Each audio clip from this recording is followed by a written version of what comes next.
Hey guys and girls, my name's Dan and welcome back to The Forge. In this episode of Trust Me I'm a Blacksmith, let's finish making this forge for $50.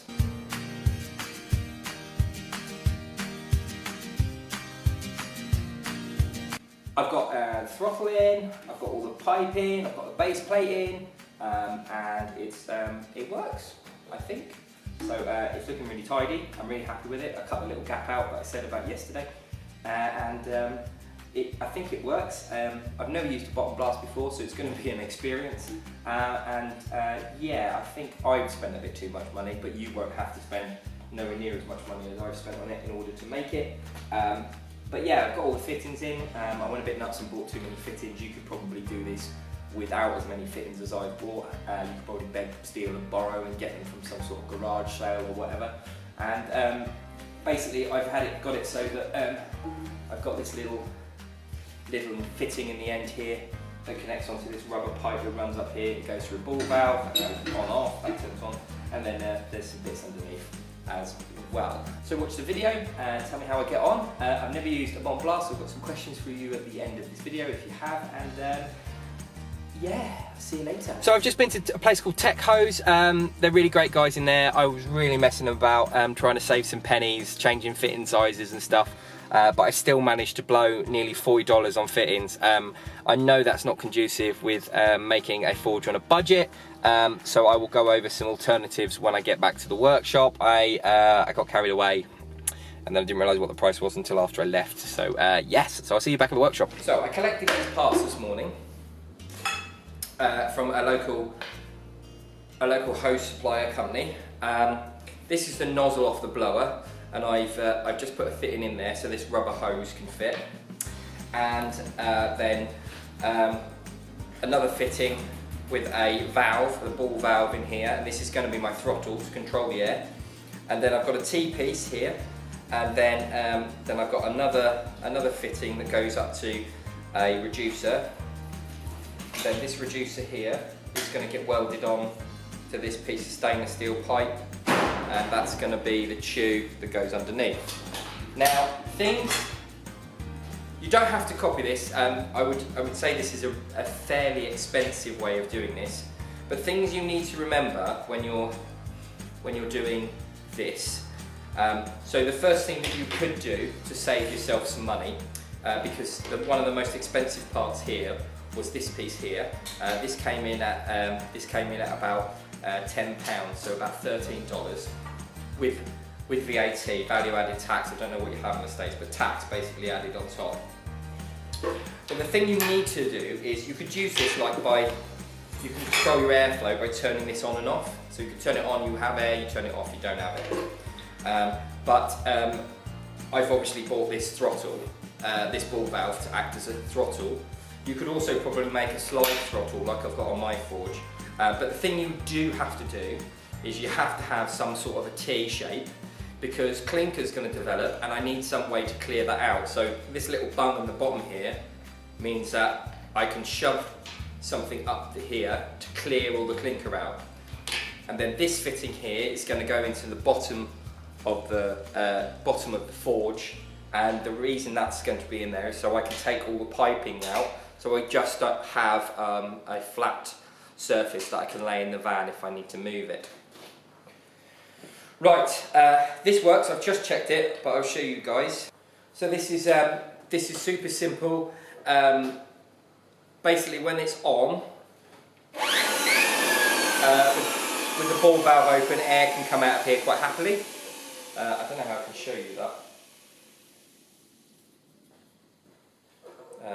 Here we are. The air comes out there quite happily, and then you can control the amount of airflow by adjusting the ball valve. You can completely stop it on this one, which is good. There's no air coming through there at all, which is good. So lovely. So this system works a little bit on the expensive side, but I made that choice to buy those bits. What I would suggest you do is, if you can,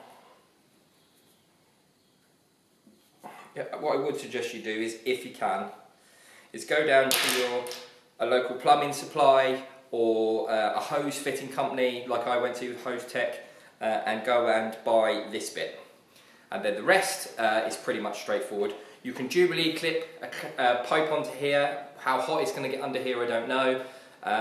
So, you know, and you could make a slide throttle. So this is the only bit you need to buy, I would suggest, and this is going to set you back in the region of about £10, which is somewhere around about $13 for all of this. Okay, so you don't even need the reducer. You can just weld this into the bottom or whatever. So I've done this so I can take it apart, but you don't need to do that.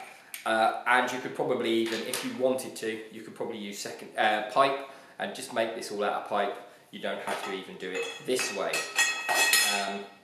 So yeah, this is all for us lucky Brits. This is BSP, British Standard Pipe. It's all 1/2-inch fittings. I did want to go 3/4, but the cost was going to be ridiculous. On thinking about it, this system here, this bit here is about the only bit you need, so that you can clear your clinker out, but after that you're fine. So let's get on with this. The first job I'm going to do is I'm just going to cut my little window out of this pot. After you get that.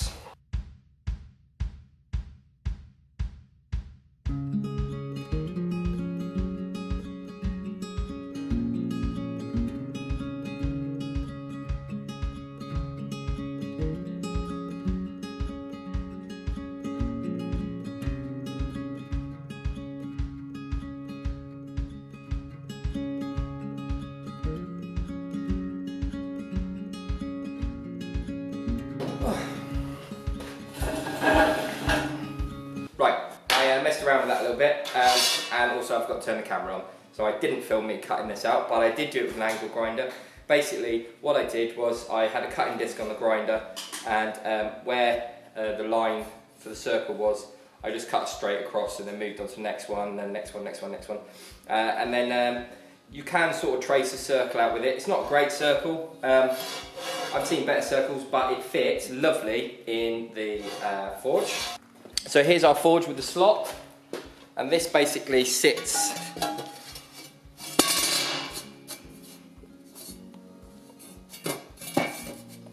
fits really nicely in there. He says that fits in there really nicely. So now the next job is just to drill a hole and mount this on. I'm just gonna glue it on with a welder, and then all I need to do then is put a little bit of stainless steel pipe on here, just so that I can get make a bit of a belly in there. So that's my my next job. I wanted to drill this on the pillar drill, but it didn't fit, so I'm gonna have to do it by hand.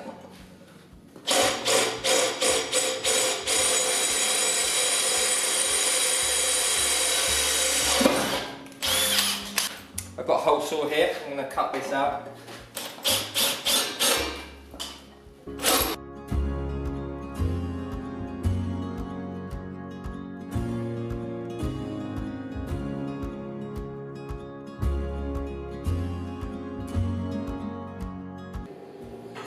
Okay, that's all welded on there. This is a fitting for the hose to go onto. Right, chuck that in there.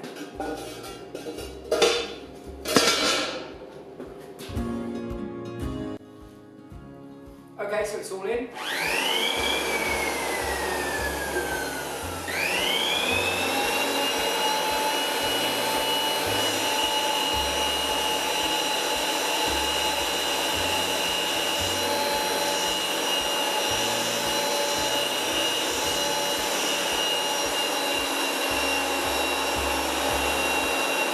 So what I've done here is I've just drilled and tapped a couple of holes in the actual drum itself, so that I can put some screws in, tighten them up down, so I can hold this tray in.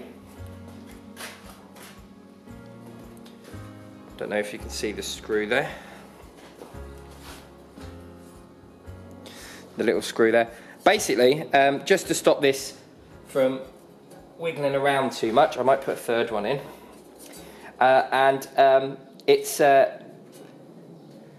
doing quite a nice job there. So all I've done is I've drilled a hole and tapped it in the drum. Now, if you're going to do this in cast, it does it reasonably well, but remember to go just a little bit undersized for the. So these are M6s. I drilled the holes at 4.9. That just gives me a bit more thread to bite into. So you don't have to do that, but it. Also, what I was going to do and what I am going to do are two entirely different things.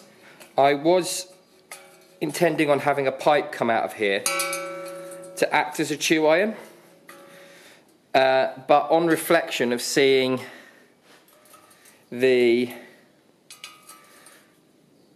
airflow on here, I've decided that I'm not going to do that because I feel that the airflow closest to the chew iron is going to be the coldest. So I'm going to have a cold spot here anyway, I think. So the coke isn't going to start burning till it gets about an inch, maybe an inch and a bit above there. And then I'm going to start wanting a big-ish orb of fire anyway. So whether or not I need the pipe just at the minute, I don't know. And also the same thing goes for whether or not I need any medium in here. I think half a bag of coke will fill that quite nicely. But then again, I've been wrong before, and I'm probably going to be wrong this time. I think what I'm going to do is I'm going to put another 2 screws in there. So I'm going to go through with a pilot first. Again, this thing ain't going to win.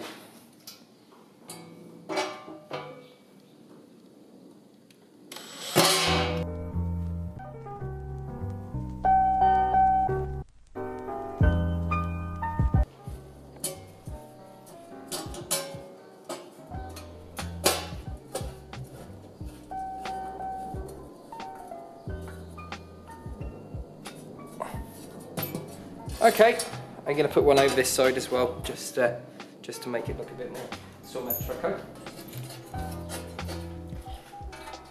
Give me a really stable base.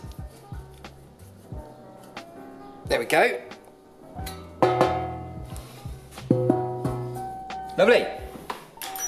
The next thing I want to do is make this handle slightly longer so I can use it a bit further away from the forward.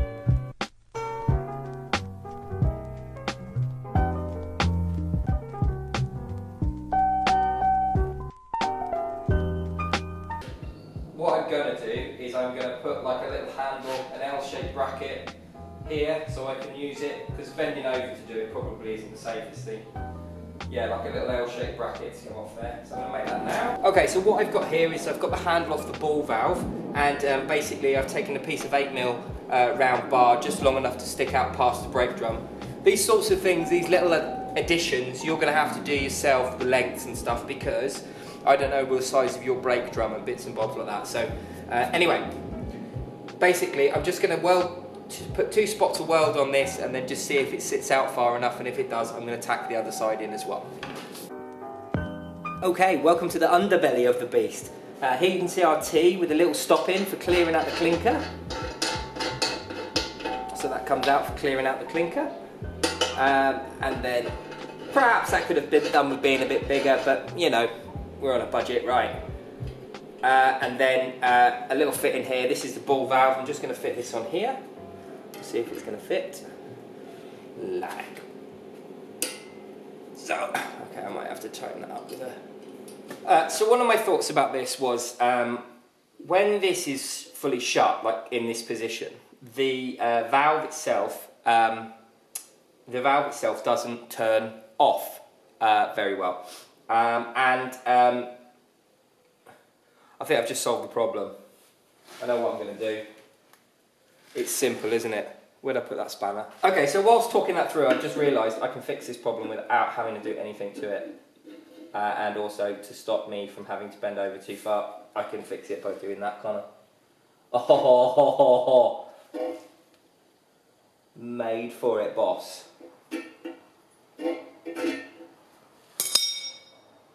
Liking this a lot. I'm gonna turn this up so this handle faces up a bit. But that is gonna be pucker.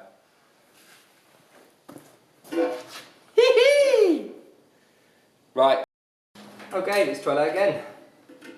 So I'm just going to place this on here first and do up this nut, like so. And I know I'm going to get comments about using my shifter all the time. Just too lazy to go and find a spanner, that's my problem.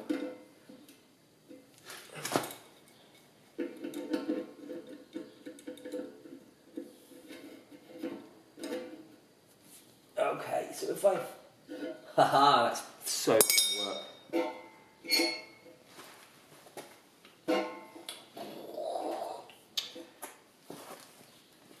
Lovely, love it. It's going to be absolutely brilliant. So that's going to work really well. Cool. So I hope you enjoyed the video. Thanks for joining me. I've had a really great experience doing this. I've been really lucky, finding out that if I use my brain, I can solve some problems. And it's all got together really nicely. And to be fair, I spent £5 on the drum, and then a further £30 on the fittings. It was a bit too much really for the fittings. I could have done it a lot cheaper, but I was in a bit of a rush and I knew they'd have the stuff that I wanted. Also, I'm going to give it a go, see if it works, get it lit basically, which should be really fun.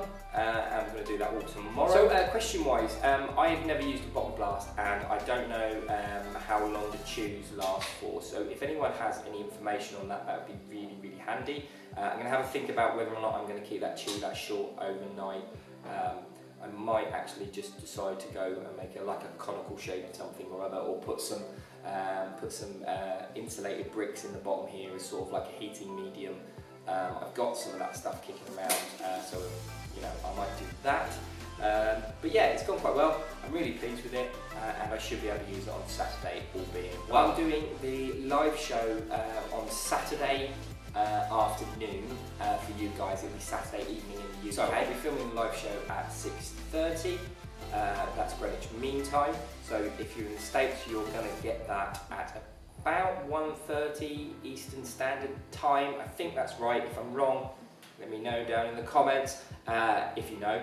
So basically what's going to happen is I'll start recording at 1:30. Hopefully you guys can come along. Hopefully one of the students I had who came up before would, in the last thing, he might be there with his boy. It might be quite nice. And then I'm going to see if we can get a few people around, and we're going to have a bit of a giggle and a studio audience sort of gig. So if you enjoyed this video, please leave a like. Remember, subscribe if you haven't already. I make content as often as possible, and I've got loads of great how to makes and stuff like that over on my channel. Remember, ring that bell for notifications, and if you want to ask me anything, or you have any questions, or you know any of the answers to the questions that I've asked today in this video, please chuck them down in the comments down below. I'll chuck a link to me forging the first part of the forge up here, and I will chuck a random one just down here. So thanks for joining me, guys. See you later. Bye bye. Oh yeah, Patreon. See you guys.